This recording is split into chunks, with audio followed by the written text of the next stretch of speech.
बहुत समय पहले की बात है। धनपुर नामक गांव में एक छोटा सा गरीब परिवार रहता था। इस परिवार में मोहन, उसकी पत्नी सविता और उसके दो छोटे बच्चे पूनम और गोपाल रहते थे। मोहन एक मेहनती किसान था, लेकिन उसकी छोटी सी जमीन से इतना भी अनाज नहीं उपजता था कि उसके घर के चारों लोगों का पेट भर सके। खेती के साथ साथ मोहन गांव के बाजार में भी मजदूरी करता था, लेकिन फिर भी परिवार की जरूरतें पूरी नहीं हो पाती थी। सविता ने भी अपनी ओर से पूरा प्रयास किया। वह घर में गाय का दूध निकालकर उसे बेचने की कोशिश करती, लेकिन गांव में दूध के बहुत कम दाम मिलते थे। बच्चे छोटे थे, इसलिए वे भी पढ़ाई के अलावा और कोई भी मदद नहीं कर पाते थे। परिवार दिन रात अपनी कठिनाइयों से जूझ रहा था, लेकिन फिर भी उनके दिल में एक आस थी कि एक दिन हालात जरूर बदलेंगे। मोहन और सविता की आस्था भगवान गणेश में बहुत ही गहरी थी। वे हर बुधवार और चतुर्थी को गांव के पास के गणेश मंदिर में जाकर भगवान गणेश की आराधना करते थे। मोहन को विश्वास था कि भगवान गणेश ही सभी बाधाओं का नाश करेंगे और उनकी जिंदगी में बहार लाएंगे। गणेश जी को विघ्नहर्ता कहा जाता है, जो सभी विघ्नों को हरते हैं, और मोहन को उनकी कृपा का इंतजार था। एक दिन गणेश चतुर्थी का पर्व आया। गांव के मंदिर में बहुत बड़ी पूजा का आयोजन हुआ था। मोहन और सविता ने सोचा कि इस अवसर पर वे भगवान गणेश से अपनी समस्याओं का हल मांगेंगे। मोहन ने पूरी श्रद्धा से भगवान गणेश की आरती की और सविता ने अपने आंसुओं के साथ उसके परिवार की भलाई के लिए प्रार्थना की। दोनों ने अपने बच्चों के साथ मिलकर भगवान गणेश से आशीर्वाद मांगा और भगवान के सामने अपनी स्थिति को रखा। कुछ दिनों बाद एक और बड़ा संकट इस परिवार के सामने आ खड़ा हुआ। मौसम ने करवट ली और भारी बारिश के कारण मेहनत की फसल पूरी तरह से बर्बाद हो गई। जमीन पर भी पानी भर गया और जो थोड़ा बहुत अनाज मोहन के पास था वह भी खराब हो गया। परिवार के पास खाने के लिए कुछ भी नहीं बचा। मोहन और सविता ने जो थोड़ी बहुत बचत की थी वह भी अब खत्म हो गई थी। अब उनके पास केवल भगवान गणेश पर विश्वास ही बचा था। मोहन गांव के साहूकार से कर्ज लेने की सोचने लगा, लेकिन वह जानता था कि कर्ज लेना और चुकाना उसके लिए कितना मुश्किल होगा। सविता ने मोहन को समझाया, हमें भगवान गणेश पर भरोसा रखना चाहिए, वह जरूर हमारी मदद करेंगे। मोहन और सविता दोनों ने एक बार फिर भगवान गणेश के मंदिर में जाकर प्रार्थना की। मोहन ने अपने मन में ठान लिया था कि चाहे कुछ भी हो जाए वह किसी भी हाल में हार नहीं मानेगा। एक दिन जब मोहन गांव के बाजार में मजदूरी के लिए गया हुआ था तो वहां एक धनी व्यापारी आया हुआ था।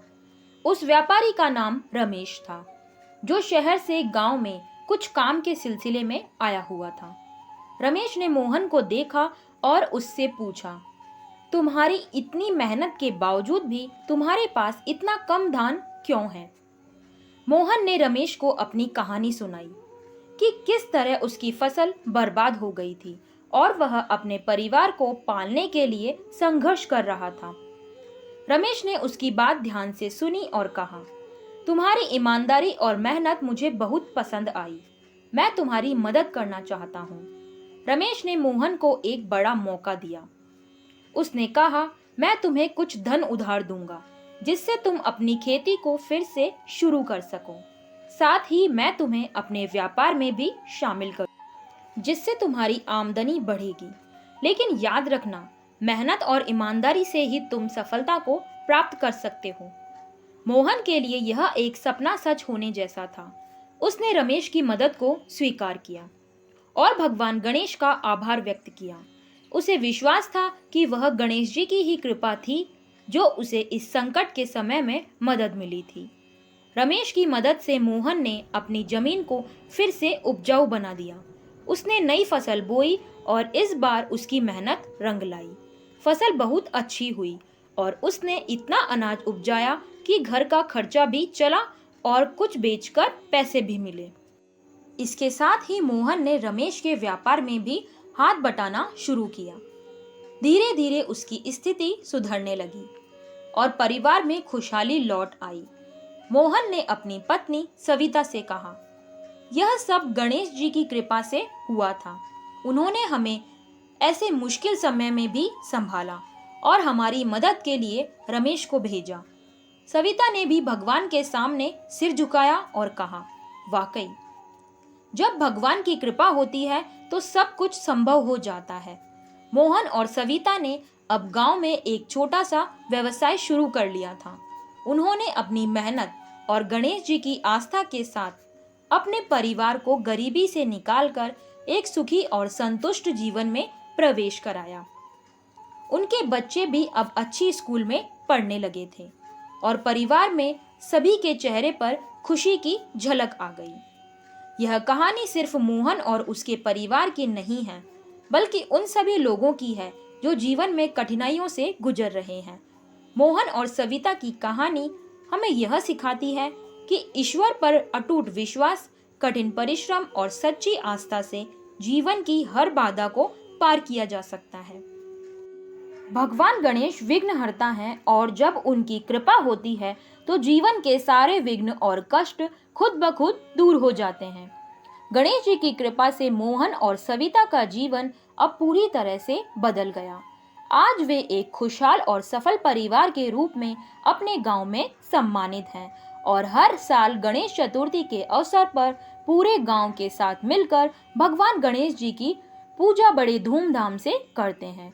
उनके जीवन का यह परिवर्तन उनकी आस्था और मेहनत का ही प्रतिफल था और यह बात हम सभी के लिए प्रेरणा है कि भगवान की कृपा से कोई भी बाधा इतनी बड़ी नहीं होती जिसे पार न किया जा सके। तो दोस्तों, आज की यह कहानी यहीं पर समाप्त होती है। आपको यह कहानी कैसी लगी हमें लाइक और कमेंट करके जरूर बताइए और ऐसी ही ज्ञानवर्धक वीडियो देखने के लिए प्लीज़ हमारे चैनल से जुड़े रहिए। इसके लिए चैनल को सब्सक्राइब करना बिल्कुल भी मत भूलिएगा। मिलते हैं नेक्स्ट वीडियो में, तब तक के लिए जय श्री राम, जय श्री गणेश, धन्यवाद।